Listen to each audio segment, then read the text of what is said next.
την Εκκλησία, όποιο χέρι θέλησε να την αγγίξει, ξεράθηκε το χέρι αυτό.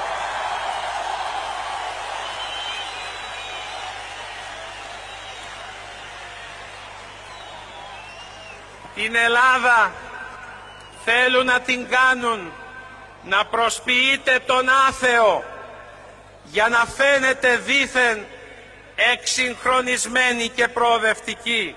Τώρα νομίσατε ότι ήρθε η ώρα σας, αλλά με τη σπάθη της εξουσίας θα επιτύχετε τα σχέδιά σας. Είστε γελασμένοι, είστε νυχτωμένοι.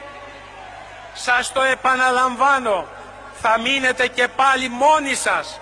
Ο λαός δεν σας ακολουθεί. Γιατί αντιστέκεται στα σχέδιά σας όλος ο άλλος ελληνικός λαός. Θέλετε να ακούσετε τι έχουν στο μυαλό τους και τι προγραμματίζουνε και σχεδιάζουνε. Ακούστε λοιπόν.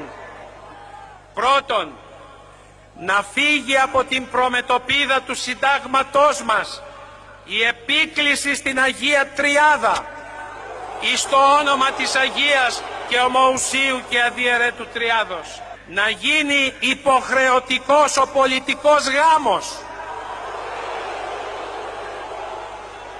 και να μην αναγνωρίζεται από το κράτος ο θρησκευτικός.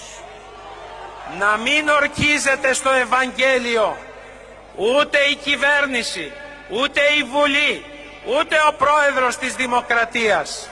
Θα αφαιρεθεί από τους κοντούς των σημαίων ο Τίμιος Σταυρός.